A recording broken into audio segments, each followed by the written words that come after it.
Hello friends, I am Kirti and welcome back to my channel. Time waste नहीं करना है क्योंकि अभी अगर आपकी एग्ज़ाम है पटवारी की, ये ग्रुप 2 की, और इम्पॉर्टेंट क्वेश्चन जो हैं वो साइंस के इस वीडियो में लेके आए हैं, अपन डिस्कस करेंगे। 25 क्वेश्चन है अराउंड। तो ये जो वो क्वेश्चन है जो कि एग्ज़ाम में, व्यापम की एग्ज़ाम में ऑलरेडी आए हुए हैं और टफ लेवल के क्वेश्चन है जो कि एग्ज़ाम में रिपीट हो रहे हैं, यहाँ से क्वेश्चन बन रहे हैं। पुलिस का, कांस्टेबल का, एसआई का ग्रुप 3 और ग्रुप 2 के जो पेपर हुए हैं वहाँ पे जो साइंस के क्वेश्चन पूछे गए हैं वही क्वेश्चन आपको एग्जाम में देखने को मिल रहे हैं, और उनका लेवल इतना टफ है कि स्टूडेंट्स को याद भी नहीं रह पा रहे हैं, इसलिए कई क्वेश्चन जो हैं वो नहीं मिल पाते हैं। आज जो 1 अप्रैल की शिफ्ट हुई है उसमें जो क्वेश्चंस पूछे गए हैं उसके बेसिस पर ये कुछ क्वेश्चन हैं इंपॉर्टेंट, आज और कल के बेसिस पर संभावित आपको किस टाइप के क्वेश्चन, क्योंकि क्वेश्चन रिपीट नहीं हो रहे हैं, डेली ही क्वेश्चन रिपीट नहीं हो रहे हैं। अभी जो ट्रेंड देखने को मिला है, बस टॉपिक रिपीट होता है, तो उस टॉपिक से और कौन कौन से क्वेश्चन जो हैं वो व्यापम की एग्जाम में पूछे गए हैं, पुरानी जो एग्ज़ाम्स हुए हैं वहाँ से ये क्वेश्चन जो है वो आप लोगों के लिए लेके आई हूँ। तो इनको आप बहुत अच्छे से कर लीजिए। और भी वीडियोस आएंगे, आपको पसंद आता है तो आप ज़रूर बताइए, तो और भी वीडियोस बना देंगे।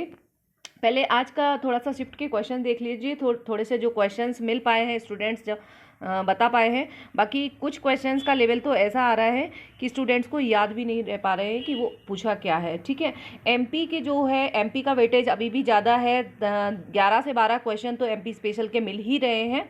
ठीक है, एमपी में अब ऊट पटांग के क्वेश्चन, आज जो क्वेश्चन पूछा गया है, जादूगर आनंद का जन्म कहाँ, किस सन में हुआ था। जादूगर आनंद का जन्म पूछा गया है, तो ये 1952। ठीक है, अब सन, ये व्यापम की एग्जाम में ऑलरेडी पूछे गए क्वेश्चन है, वही क्वेश्चन रिपीट हो रहे हैं, तो एक दो क्वेश्चन से घबराना नहीं है। पेपर टफ आ रहा है, सबके लिए आ रहा है। ठीक है, आप 120 प्लस अगर कवर कर पा रहे हैं तो अच्छा आपका है। और एक और क्वेश्चन पूछा गया, विकास निगम की स्थापना से रिलेटेड कोई सन था कि कब हुआ है, तो और मध्य प्रदेश विपणन संघ की स्थापना कब हुई है, तो सन 2 3 4 सन पूछे गए। विपणन, मध्य प्रदेश एमपी का जो विपणन संघ है उसकी स्थापना कब हुई है, तो ये हुई है 1956 में। मार्कफेड इसको बोलते हैं, तो विपणन संघ मार्कफेड। ठीक है, 1956 में, तो ये पूछा गया है। और एक और क्वेश्चन पूछा गया है कि पंचवर्षीय योजना, 12वीं जो 12th पंचवर्षीय योजना है वो किस, 12वीं पंचवर्षीय योजना का सन पूछा गया है, तो ये 2012 से 17 के बीच में ही था। ठीक है, अब खत्म हो गई है पंचवर्षीय योजना, कोई एग्जाम नहीं पूछ रहा है, नहीं, लेकिन ये पुराने क्वेश्चन चूंकि उठा रहे हैं, तो व्यापम की एग्जाम में जो पहले और एग्जाम में आए हुए हैं वही क्वेश्चन रिपीट हो रहे हैं। इसीलिए मैं साइंस के, जो कि लोगों को, स्टूडेंट्स को टफ लग रहा है, काफ़ी क्वेश्चन इसके पहले कंप्यूटर के मैंने ऑलरेडी डाल दिए हैं, अभी और भी डालेंगे, तो आप नहीं देखा है तो वो वीडियोस देख लीजिए। ठीक है, और जो मैथ्स आ रही है वो अब थोड़ा सा, रीजनिंग यदि आपने अच्छे से की है, कोई भी टॉपिक आपको छोड़ना नहीं है। रीजनिंग के क्वेश्चन ईजी आए हैं, मतलब आराम से आप कर ले पाओगे। सीरीज 8 से 10 आ रही हैं, नंबर वाली भी आ रही हैं और अल्फ़ाबेट वाली भी आ रही हैं, बट एक दो सीरीज उसमें इतनी टफ रहेंगी कि आपसे नहीं बनेंगी, तो उसमें आप तुक्का ही लगाना, और उसके चक्कर में अपना टाइम वेस्ट नहीं करना है, और स्मार्टली आपको जल्दी से जो हिंदी है, इंग्लिश है, यहाँ पे आना है। और हिंदी का जो क्वेश्चन है, हिंदी भी जो आ रही है वो, अब एक टॉपिक कोई भी वो इतना डिटेल ले लेते हैं हिंदी में एक टॉपिक ऐसा ले लेते हैं जो आपसे बनेगा ही नहीं, बाकी सब सिंपल रहेंगे, तो उनके चक्कर में अपना दिमाग खराब ना करके, क्योंकि आज का जो हिंदी का पेपर रहा, कल उन्होंने वाच्य से डेप्थ में क्वेश्चन पूछ लिए। ठीक है, और सिंपल काल जो रहता है उसमें भी भूतकाल, उसके भी डिटेल वाले भूतकाल के भी टाइप्स से क्वेश्चन आए। ठीक है, आज जो क्वेश्चन आया भूतकाल के टाइप्स से क्वेश्चन आए हैं हिंदी में, है ना। और कंप्यूटर जो है वो नेटवर्किंग से ज़्यादा आ रहा है, और की शॉर्टकट की अभी जो आ रही थी वो MS एक्सेल और पावर पॉइंट की एक आई है, एक कल के पेपर में आई, एक आ जाइए, है ना। तो शॉर्टकट की अब थोड़ा सा कम कर रहे हैं, एक आध ही पूछ रहे हैं वो, लेकिन नेटवर्किंग से डेली क्वेश्चन मिल रहे हैं। DI घनाभ, और DI जो आ रहा है वो ज़्यादा टफ नहीं है, कर सकते हैं। परसेंटेज के क्वेश्चन काफ़ी मिले हैं देखने को। टाइम एंड वर्क का क्वेश्चन बहुत टफ वाले आ रहे हैं, स्पीड डायरेक्शन वाले भी, तो इसलिए अभी जिनको टाइम है 8 से 10 हैं वो थोड़ा सा और अपने, अगर एक दो एडवांस लेवल के क्वेश्चन हैं जो नहीं किए प्रैक्टिस तो कर सकते हैं। बाकी आप Hindi, English, computer, narration, passive voice अभी भी आ रहे हैं, 5 से 6 क्वेश्चन आपको मिल ही रहे हैं, डेली मिल रहे हैं, आज भी मिला है, कल भी मिला है। ठीक है, तो ये तो हो गई बात। चलो अब अपन क्वेश्चन करते हैं आज के एनालिसिस की। तो जितनी जिसकी जो जिस पे पकड़ है उस सब्जेक्ट को बहुत अच्छे से करो, और जो क्वेश्चन जिसके जितने लगा सकते हैं, क्योंकि अब टॉपिक तो आप नहीं पढ़ सकते हो, टॉपिक आप हिंदी में सारे ही कर लीजिए, क्योंकि एक दिन कोई ना कोई वो डिटेल में उस टॉपिक से पूछ लेते हैं, बाकी सबको एवरेज देते हैं। ठीक है, अब आपके भाग्य में कौन सा टॉपिक पड़ेगा ये आपके ऊपर रहता है, इसलिए आपको एक बार सारे ही टॉपिक हिंदी के अच्छे कर लेना है। ये साइंस के क्वेश्चन है, निम्न में से कौन सी प्रक्रिया दूध में सूक्ष्म जीवों के विकास को रोकती है। ठीक है, तो पॉस्चराइजेशन है, ये क्वेश्चन जो है वो आया हुआ है। ठीक है, एक पॉस्चराइजेशन की खोज किसने की थी, लुई पॉस्चर ने की थी, ये भी याद रखेंगे। चीनी को अल्कोहल में बदलने की इस प्रक्रिया को किस रूप में जाना जाता है, चीनी को अल्कोहल में बदलने की इस प्रक्रिया को किस रूप में जाना जाता है। देखो ये सिर्फ ग्रुप 3 सब ग्रुप इंजीनियरिंग की एग्जाम में आया हुआ क्वेश्चन है। जो साइंस के क्वेश्चन है, चाहे वो एमपीजीके के हो या कंप्यूटर के, सारे ही क्वेश्चन व्यापम अभी जो पटवारी में आ रहे हैं, किसी को समझ में नहीं आ रहा है कहाँ से आ रहे हैं, ये सारे पुराने क्वेश्चन ले रहे हैं, व्यापम की एग्जाम में आए हुए ही। तो आपको उनकी प्रैक्टिस जितनी ज़्यादा आप कर सकते हो कीजिए। चीनी को अल्कोहल में बदलने की प्रक्रिया को क्या कहा जाता है, किण्वन कहा जाता है। ठीक है, चीनी अणुओं को खमीर और बैक्टीरिया जैसे रोगाणुओं में मदद करते एथिल अल्कोहल और कार्बन डाइऑक्साइड में परिवर्तित किया जाता है। ये भी पूछ सकते हैं कि किण्वन में क्या बनता है। ठीक है, तो एथिल अल्कोहल और कार्बन डाइऑक्साइड में परिवर्तित किया जाता है, अल्कोहल किण्वन कहलाता है। ऑक्सीजन की अनुपस्थिति में अल्कोहल डिहाइड्रोजनेज एंजाइम द्वारा नियंत्रित होता है। ठीक है, और थोड़ा सा इनका डिटेल 1 मिनट इसलिए देख लेना क्योंकि इनके डिटेल से भी क्वेश्चन आ रहे हैं। निम्न में से किसका ऊष्मीयमान उच्चतम है, ऊष्मीयमान इनमें से कौन सी गैस का उच्चतम है। ठीक है, हाई, तो इसका आंसर जो है वो है हाइड्रोजन, हाइड्रोजन का उच्चतम है। अब इनका भी आपको याद नहीं रखना है कितना है, बायोगैस जो है उसका कम है, फिर सीएनजी, फिर एलपीजी, उसके बाद हाइड्रोजन, तो हाइड्रोजन का सबसे ज़्यादा है। ठीक है, और नेक्स्ट है क्वेश्चन, दांतों की सड़न तब शुरू होती है जब मुंह का पीएच मान निम्न से कम हो जाता है। मतलब मुंह का जो पीएच, सड़ना दांत कब शुरू होते हैं, जब पीएच वैल्यू कितनी हो जाती है, तो एसिडिक जब होने लगेगी। ठीक है, एसिडिक जब होने लगेगी तो 5.5 इससे मतलब। ठीक है, आपको नॉर्मल पता है कि कितना होता है, 7 होता है, और उसके पहले का एसिड, 7 के पहले अगर जाएंगे तो एसिड होगा, 7 से कम होगा तो, और ज़्यादा होगा तो क्षारीय। यहाँ से भी क्वेश्चन बन रहे हैं अम्लीय क्षारीय से। ठीक है, तो दांत तो तब सड़ते हैं जब उसमें एसिड बनना शुरू हो जाता है। ठीक है, नेक्स्ट है, निम्न में से किसकी संयोजकता 3 और 5 है। बैलेंसी से क्वेश्चन है। अब आपको 11th की फिजिक्स केमिस्ट्री से क्वेश्चन आ रहे हैं, तो लगाने नहीं बैठ जाना है। ठीक है, इनको रटना है, इन क्वेश्चन को as it is question repeat हो रहे हैं क्योंकि। ठीक है, किसकी वैलेंसी 3 और 5 है, तो किसकी है इसमें से, फॉस्फोरस, और ये फॉस्फोरस का क्वेश्चन ऑलरेडी पहले भी पूछा जा चुका है। ठीक है, और 3 और 5 वैलेंसी है, और यहाँ से एक और जिससे 5 एकल लक्ष्य, यह 5 इलेक्ट्रॉन से साझा करके 5 संयोजकता प्रदर्शित करती है। जितने इलेक्ट्रॉन साझा कर सकता है वो उसकी वैलेंसी कहलाती है। ठीक है, अभाव का सिद्धांत पढ़ते थे अपन। ठीक है, इस 11th क्लास की फिजिक्स केमिस्ट्री यदि आपने पढ़ी होगी तो याद होगा।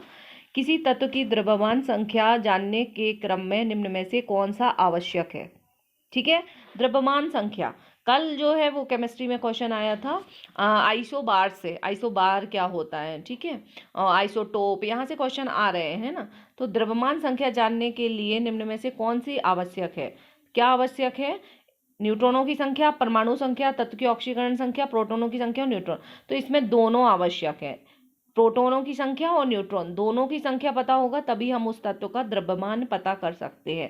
प्रोटॉन और न्यूट्रॉन की संख्या तत्व का द्रव्यमान संख्या कहलाती है, और इसी के आधार पर मेंडलीफ ने आवर्त सारणी का निर्माण किया था। डेली आवर्त सारणी से 2 क्वेश्चन आ रहे हैं। ठीक है, नेक्स्ट है, अगर हम 0 डिग्री सेल्सियस से पानी गर्म करना शुरू करते हैं तो पानी कैसे प्रतिक्रिया करेगा। ठीक है, ये सारे ही जो आप देख सकते हैं किस किस एग्जाम में आए हुए हैं, ये सारे इंपॉर्टेंट क्वेश्चन हैं, इनको रट लीजिए।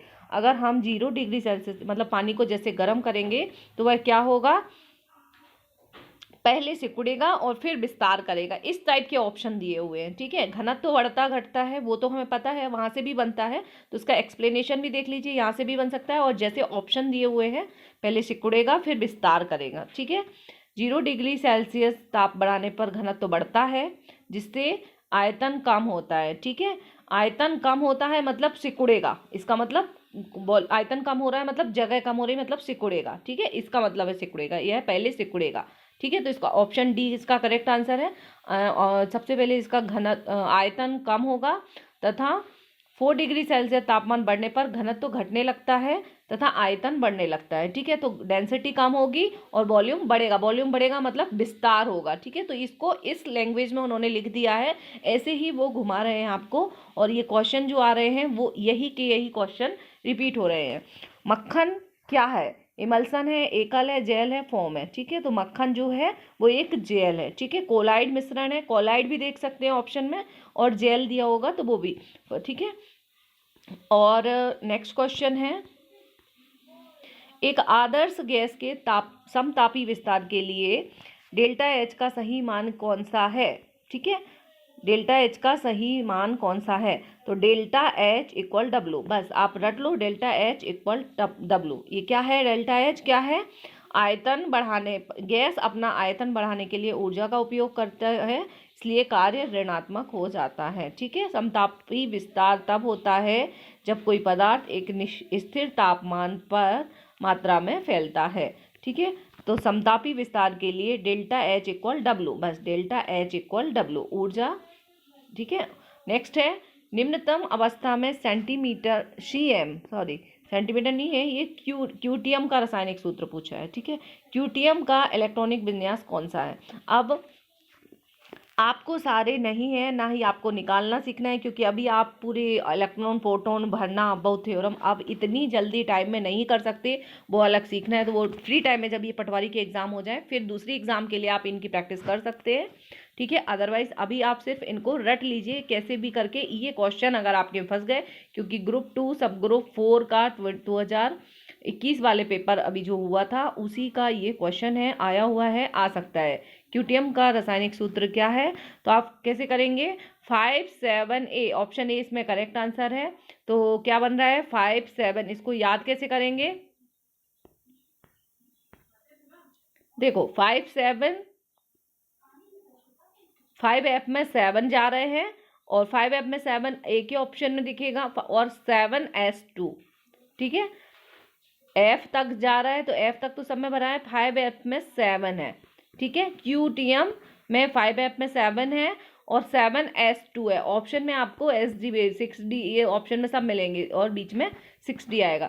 तो अब ऐसे भी करके आपको इनको याद करना है। ठीक है, अगर आपके एज इट इज क्वेश्चन आ जाते हैं तो आप देख के ही आंसर दे देंगे। उस नियम की पहचान करें जो दो निकायों द्वारा प्राप्त ऊष्मीय साम्यकी अवस्था से संबंधित है।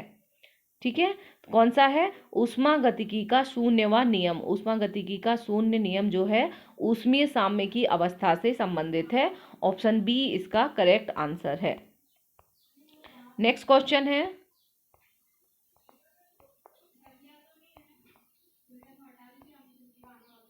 निम्नतम अवस्था में लेंथियम का सही इलेक्ट्रॉनिक विन्यास कौन सा है? लेंथेनम का सही इलेक्ट्रॉनिक विन्यास, जो हम लेंथेनाइड्स और एक्टेनाइड्स जो आवर्त सारणी में देखते थे उससे क्वेश्चन है। तो इनको सारा नहीं आपको करना है, इसको भी कैसे भी अगर लेंथन, क्योंकि एक पूछे गए क्वेश्चन है ग्रुप 2 सब ग्रुप 4 के, और यही हमारी एग्जाम हो रही है, तो इसके आप क्वेश्चन देख लीजिए कैसे याद करोगे इसको। ऑप्शन सी इसका 5D1 6S2, डी ब्लॉक में भरते हैं फिर एस ब्लॉक में 6-2 जाता है। ठीक है, ये ऑर्बिट होते हैं, कक्षाएं होती हैं अलग अलग, 1s 2s 3s 4s ऐसा करते थे ना। तो 5D1 और 6S2, बस ऑप्शन सी इसका करेक्ट आंसर है। नेक्स्ट है, 1 मिलियन सोडियम क्लोराइड का pH होता है। 1 मिलियन सोडियम क्लोराइड मतलब नमक, इसका pH, ये जेल फ्रेडी का क्वेश्चन है। 1 मिलियन सोडियम क्लोराइड का pH होता है, कितना होता है? 7। ठीक है, pH 7 होता है नमक का, बस याद रख लीजिए डायरेक्ट। ठीक है, नॉर्मल न्यूट्रल पे है। निम्नलिखित में से किसी द्रव्य नहीं माना जाता है? द्रव्य नहीं माना जाता है किसको? ठीक है, तो प्रकाश को द्रव्य नहीं माना जाता है। द्रव्य जो है मैटर, वह होता है जो जगह घेरे एवं जिसमें द्रव्यमान हो। प्रकाश इन गुणों, द्रव्यमान भी होना चाहिए, उसमें मास होना चाहिए और जगह घेरना चाहिए। ठीक है, तो प्रकाश एक ऐसा, हवा के बुलबुले भी घेरते हैं, बर्फ और नाइट्रोजन गैस, ये तीनों है। प्रकाश जो है वो द्रव्य नहीं है। ठीक है, नेक्स्ट है,